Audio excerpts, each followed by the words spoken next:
Al escuchar el nombre de los Boston Celtics, sin duda alguna sabemos que es una de las franquicias más importantes de la NBA, y no solamente por el número impresionante de títulos que tiene, sino también por cómo fue forjando su historia de campeonato.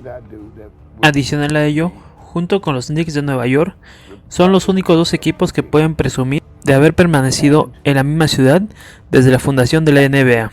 El hablar de la tremenda historia que tiene este equipo llevaría mucho tiempo. Es por ello que en este video se abordará desde inicios de la NBA hasta finales de la década de los 60, donde inició la gran historia de esta franquicia. Pues bien, viajemos en el tiempo y ubiquémonos en el 6 de junio de 1946, día en que fue fundado los Boston Celtics, y su primer dueño, Walter Brown, quien fue un colaborador importante tanto para la fundación de la NBA como el desarrollo del hockey sobre hielo. En la primera temporada 1946-1947, John Russell fue el dirigente de este equipo, llevándolo a 22 victorias y 38 derrotas, quedando en los últimos lugares de la conferencia este. Al siguiente año, por primera vez, llegaría a los playoffs, perdiendo contra Chicago en los cuartos de final. Al siguiente año, harían un cambio de técnico, entrando Alvin Julian. Sin embargo, no tuvieron mejoría, y en la temporada 1948-1949 y 1949-1950 tampoco pudieron clasificar a los juegos finales, dando como resultado que la década de los 40 fueron muy mala deportivamente hablando. Para la década de los 50, esto iría cambiando poco a poco, y es que desde inicios de la misma llegó el primer jugador superestrella de los Boston Celtics, Bob Cousy, quien participó con los Boston Celtics desde 1950 y hasta 1963, alcanzando 6 campeonatos, 5 de ellos consecutivamente. Sin embargo, los primeros años de la década de los 50 no fueron fáciles, ya que si bien mejoraron sus números, teniendo récord positivo en cuestión de partidos ganados veces los perdidos, en 1951 cayeron en la primera ronda de los playoffs, al igual que en 1952. Fue hasta 1953 cuando Boston superó por primera vez la primera ronda de los juegos finales. Para 1954 se empezaba a forjar un trío compuesto por Cousy, Sharman y Macaulay. Sin embargo, tampoco pudieron superar la segunda ronda de los playoffs. Por otro lado, en ese momento, los Lakers acumulaban su quinto título y su tercero consecutivamente. Para la temporada de 1955 se integraba el jugador Frank Vernon, quien disputaría 9 temporadas en la NBA, todas ellas con los Celtics, ganando 7 anillos de campeón. Aún así, la historia se volvería a repetir y los Boston no podrían avanzar de la segunda ronda de la etapa final de la NBA. Para la temporada de 1955-1956, los Boston se seguían reforzando, y en esta ocasión llegaría Jim Loscutoff, un alero de 1,96 m, que años más tarde ganaría 7 campeonatos. Sin embargo, en esta ocasión, los Boston retrocederían, cayendo en sus aspiraciones por el título en la primera ronda en esta ocasión. Después de varios intentos y fracasos por querer ser campeones, los directivos llegaron a la conclusión que era complicado debido a que no tenían un pivot que compitiera contra los demás equipos. Es por ello que se haría un intercambio en el cual los Boston Celtics dejaron ir a Ed Macaulay y Cliff Hagan a los Halcones de San Luis a cambio de Bill Russell, un jovencito que en ese año 1956 había liderado a la selección de Estados Unidos de baloncesto en las Olimpiadas de Melbourne. Esa misma temporada Russell demostraría su importancia en el equipo, siendo el líder reboteador de la liga con 19.6 tablas por partido. Esto, más la conjunción del equipo que venía trabajando años atrás, provocó que llegaran a la final de la NBA contra los Halcones de San Luis, siendo una serie muy competida, ya que se fueron a los 7 juegos y de estos 2 a tiempos extras, incluido el último partido. Se extendió a 2 prórrogas el encuentro, quedando 125-123 a favor los Boston. Para la siguiente temporada los Celtics lideraron la liga, quedando con 49 partidos ganados y 23 perdidos.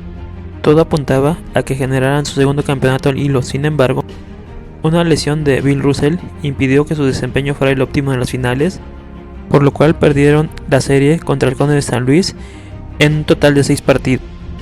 siendo el sexto partido precisamente el juego más cerrado, en el cual la diferencia solamente sería de un punto, 110-109, favor los halcones de San Luis.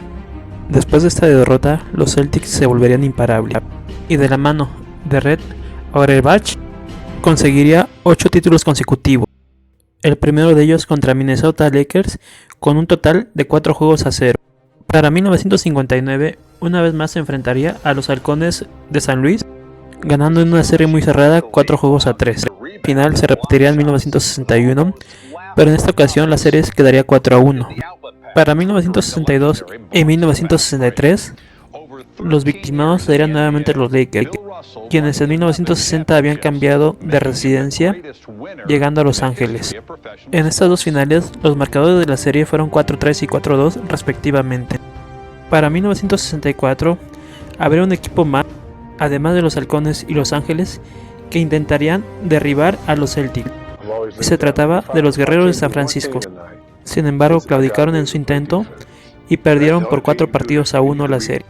Para 1965 y 1966, los Lakers completarían su novena y décima final, y su cuarta y quinta derrota en la misma frente a los Celtics, cayendo 4-1 y 4-3 en cada una de las temporadas. En la temporada 1966-1967 frenarían la racha ganadora de los Boston Celtics.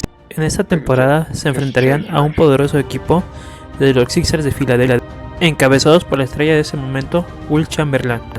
Filadelfia ya había hecho una gran temporada, con un récord de 68 partidos ganados y 13 perdidos.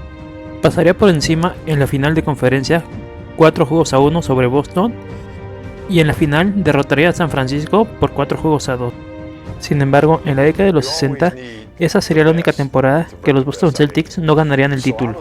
Para la temporada de 1967 y 1968, Bill Russell ya estaba convirtiendo en un jugador veterano. Sus números empezaban a bajar, pero sin embargo tenía doble función en el equipo, ya que era jugador y a la vez entrenador del conjunto. Para la temporada de 1967-1968, los Boston Celtics ganarían nuevamente a los Lakers por 4-2. Para la temporada de 1968-1969, Los Ángeles Lakers apuntaban a ser el campeón, ya que habían tenido un torneo de 55 victorias, 27 derrotas. Y en la final se enfrentaban a unos Celtics venidos a menos, con 48 partidos ganados y 34 perdidos, siendo el cuarto lugar de la conferencia este y enfrentándose al primer lugar de la conferencia oeste. Es así como los Boston, con un Bill Russell ya de 35 años, se enfrentaban a un poderoso equipo de los Lakers comandados por Jerry Wells, Elgin Baylor y el recién fichaje Wilt Chamberlain. Tras 6 emocionantes partidos, se llegaba al séptimo encuentro, en el cual, a falta de solo 5 minutos, los Boston Celtics lideraban el marcador por 9 puntos. Adicional a ello, la suerte les jugaba a favor, ya que Wilt Chamberlain salía lesionado de una pierna. El mismo jugador pediría regresar momentos más tarde, sin embargo el entrenador de los Lakers, Bill Breda, no lo permitió, dejándolo en el banquillo los momentos finales. Es así como Bill Russell conseguiría su 11º campeonato en 13 campañas jugadas en la NBA, además de ser un jugador clave para dicho campeonato, ya que atrapó 21 rebotes en su último partido como jugador profesional. Tras conseguir dicho campeonato, Russell decidió retirarse, y esto tuvo un efecto inmediato en el equipo, ya que el siguiente año ni siquiera calificaría a los juegos finales, quedando con un récord de 34 partidos ganados por 48 perdidos, y dando por finalizada la época de oro de los Boston Celtics, un equipo que provocó que las reglas de la NBA se modificaran con la finalidad de hacer más equilibrada la competencia, y que gracias a la contribución de muchos de estos jugadores es ahora los Celtics el equipo más ganador de la historia, ya que después de esta época solo han ganado otros 6 campeonatos, teniendo muchos altibajos y buscando volver a ser el equipo poderoso de los años 60. Un conjunto que merece la pena ser recordado siempre, liderado por un gran jugador como Bill Russell, que no solamente ganó 11 campeonatos, sino que también 2 de ellos fueron siendo entrenador y jugador al mismo tiempo. Gracias por llegar al final del video, espero sus comentarios y retroalimentación. Hasta la próxima. Why do you always wear a black suit in these games? I said, because I'm the Undertaker.